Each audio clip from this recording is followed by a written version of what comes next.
pada laga yang digelar di Stadion Abdullah Al-Khalifa Al-Sabah di Mishref. Pada Rabu 23 Oktober 2024 malam WIB, Garuda Asia menang 1-0 atas Kuwait. Matthew Baker jadi pahlawan melalui golnya pada menit ke-8. Pemain asal Melbourne City tersebut mencetak gol melalui tandukan memanfaatkan situasi tendangan penjuru. Sementara itu, PSSI sudah evaluasi pelatih timnas Indonesia Shin Tae-yong.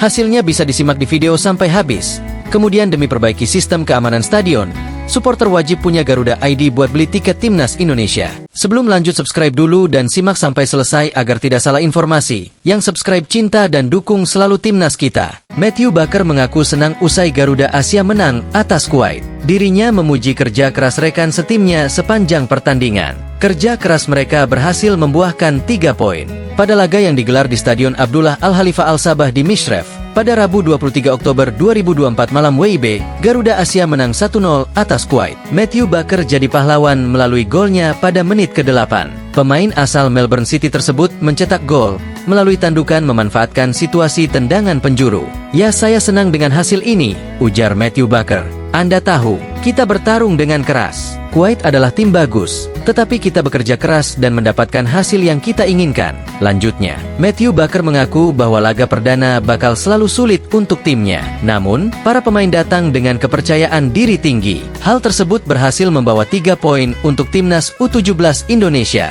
Semangat tersebut berhasil dipertahankan selama pertandingan berlangsung. "Laga pertama memang selalu jadi yang tersulit," ujar Matthew Baker. "Tetapi anak-anak datang dengan kepercayaan diri tinggi. Kita sangat kuat mendorong kembali. Semangat itu di babak kedua. Kita sangat bekerja keras hingga 90 menit plus 10. Kemenangan yang sangat penting," ujarnya. Ini juga jadi gol perdana Baker bagi Merah Putih. Matthew Baker berambisi untuk cetak gol kembali untuk timnas Indonesia di laga berikutnya. "Saya telah memanifestasikannya, cetak gol dalam 2 atau 3 minggu terakhir," ujar Baker. "Saya sangat senang. Tidak ada hal yang bisa lebih mendeskripsikannya saat mencetak gol. Hari ini, gol pertama saya untuk Indonesia. Semoga pertama dari banyak gol berikutnya. Saya sangat senang. Akhirnya saya bisa cetak gol untuk Indonesia," ujarnya. PSSI sudah evaluasi pelatih timnas Indonesia Shin Tae-yong. Ini hasilnya. Evaluasi itu dilakukan setelah timnas Indonesia merasakan hasil imbang 1-1 melawan Bahrain dan kalah 0-2 dari Cina pada laga grup C putaran ketiga kualifikasi Piala Dunia 2026 zona Asia, 10 hingga 15 Oktober 2024. Pemanggilan Shin Tae-yong untuk bertemu PSSI disampaikan secara langsung oleh Ketua Badan Tim Nasional, BTN, Sumarji. Kepada awak media termasuk bolasport.com, Sumarji mengatakan bahwa evaluasi ini dilakukan untuk menanyakan perkembangan timnas Indonesia. Seperti diketahui, timnas Indonesia baru mengemas 3 poin dari 4 pertandingan yang sudah dijalani. Tim Merah Putih terdampar di posisi kelima klasemen sementara grup C. Jadi yang perlu disampaikan, kami bermain imbang dalam 3 pertandingan awal dan terakhir kalah. Selesai pertandingan melawan Cina, perasaan pemain semuanya bergejolak, kata Sumarji di Stadion Madia,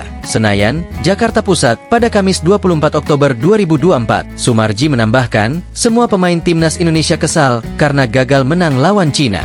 Padahal dari awal, timnas Indonesia diprediksi bisa menang atas Cina.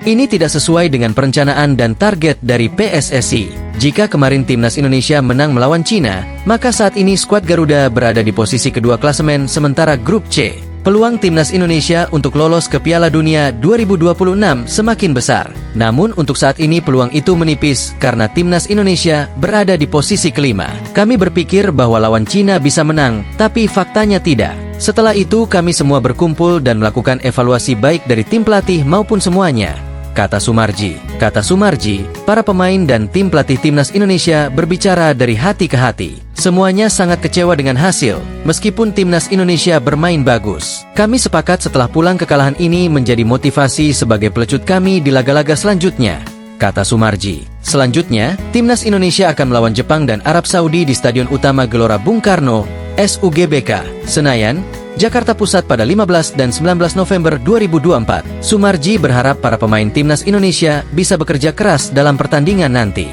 Jadi dalam laga kandang nanti, saya minta para pemain bekerja lebih keras lagi. Para pemain harus bisa menyatukan karena ini urusan hati, kata Sumarji. Lanjut Sumarji, dalam evaluasi terhadap Shin Tae-yong, ia mengatakan bahwa PSSI meminta kepada semua pemain timnas Indonesia menyatu. PSSI ingin para pemain timnas Indonesia bisa solid lagi. Shin Tae-yong pun sepakat dengan evaluasi yang diminta PSSI. Tujuannya tentu saja baik agar timnas Indonesia bisa semakin berkualitas ke depannya. Jadi hasil evaluasinya itu bagaimana tim ini ternyata masih kurang bisa menyatu dan kurang ada chemistry. Sehingga perlu untuk meningkatkan komunikasi yang baik dan membangun chemistry yang baik. Saya berupaya dan berusaha mengambil hati para pemain dan tim pelatih, sehingga bisa menyatu untuk satu tujuan yakni menang, tutup Sumarji. Di lain sisi, demi perbaiki sistem keamanan stadion, supporter wajib punya Garuda ID buat beli tiket timnas Indonesia. Anggota Komite Eksekutif, Exco, PSSI mengungkapkan alasan kenapa supporter wajib memiliki Garuda ID untuk membeli tiket timnas Indonesia. Ini dilakukan demi memperbaiki sistem keamanan stadion. PSSI belum lama ini kembali mendapat sorotan dari supporter timnas Indonesia. Ini karena PSSI membuat keputusan dengan melakukan aturan baru soal pembelian tiket pertandingan timnas Indonesia. Federasi membuat sistem baru bernama Garuda ID dan setiap supporter yang ingin menonton pertandingan timnas Indonesia harus punya Garuda ID. Sistem baru ini dibuat PSSI karena semakin banyaknya supporter yang ingin menonton pertandingan skuad Garuda. Setelah timnas Indonesia lolos ke putaran ketiga kualifikasi Piala Dunia 2026 zona Asia, memang penonton membludak. Untuk itu, agar keamanan stadion terjaga, PSSI mulai membuat sistem baru untuk pembelian tiket ini dan bakal diberlakukan pada November mendatang. Hal ini karena timnas Indonesia akan menjamu Jepang dalam laga kelima grup C kualifikasi Piala Dunia 2026 zona Asia di Stadion Utama Gelora Bung Karno, SUGBK, Senayan, Jakarta, pada 15 November mendatang. Kemudian laga ke-6 menghadapi Arab Saudi di stadion yang sama pada 19 November 2024. Arya Sinulinga mengatakan bahwa selama ini sistemnya pakai barcode untuk masuk tanpa ada kontrol apapun. Ini dilakukan setelah PSSI melakukan evaluasi terhadap laga kandang melawan Australia pada September lalu. Menurutnya, jumlah supporter yang hadir saat laga melawan Australia pada 10 September lalu melebihi kapasitas yang ada. Ada juga kejadian ketiga supporter yang mau menonton, dia membawa tiketnya dan pernah digunakan. Agar kejadian seperti ini tak terulang kembali, PSSI mewajibkan supporter untuk memiliki Garuda ID. Setiap orang yang masuk ke stadion akan melakukan face recognition, sehingga wajib memiliki Garuda ID. Ini akan digunakan buat semua pihak bahkan termasuk tamu undangan, staf, hingga media juga diwajibkan memiliki Garuda ID. Kami melihat banyak sekali penonton atau supporter masuk di luar kapasitas yang ada. Kemudian penonton yang tiketnya sudah pernah dipakai, ujar Arya Sinulinga kepada awak media termasuk bolasport.com di SUGBK, Senayan, Jakarta, pada Kamis 24 Oktober 2024. Dari kejadian itu, Pak Ketum, Erick Thohir, melihat bahwa ini terlalu banyak masuk. Berbahaya, ucapnya. Melihat situasi itu, PSSI menyoroti masalah keamanan, sehingga dibuatlah sistem baru agar keamanan pun lebih terjamin. Jadi kata kunci pertama yang kami lihat adalah masalah keamanan. Kami melihat keamanan di stadion itu jadi meragukan ke depannya. Sementara antusiasme supporter untuk menonton di SUGBK sangat tinggi, kata Arya. Kemudian juga kita lihat ada beberapa kejadian di mana ada supporter atau penonton yang masuk merokok dan sebagainya, bahkan mengganggu penonton lainnya. Bahkan kita lihat juga banyak supporter atau penonton yang duduknya di luar dari kursi yang ada. Bahkan ada orang yang seharusnya duduk di tempat yang ada, dia tidak dapat tempat duduk. Nah, hal-hal inilah yang membuat kami perlu melakukan perubahan total dan mendasar terhadap metode kita untuk memasukkan supporter atau membuat keamanan di dalam stadion. Maka langkah pertama yang kami lakukan adalah mengganti keamanan. Untuk pendaftaran Garuda ID sendiri, supporter akan melakukan verifikasi KTP, identitas, dan wajah alias foto selfie.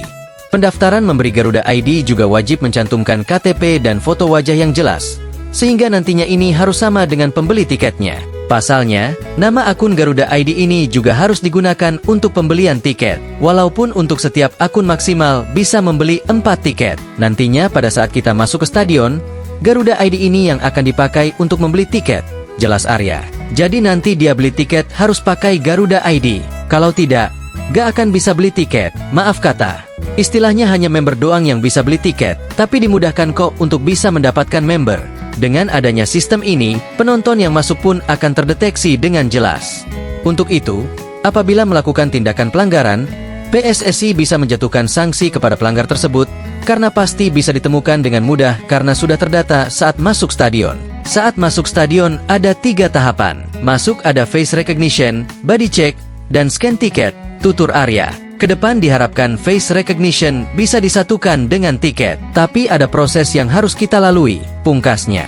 Jadi bagaimana pendapat kalian, sampaikan di komentar. Dan yang subscribe channel ini cinta dan dukung selalu timnas kita.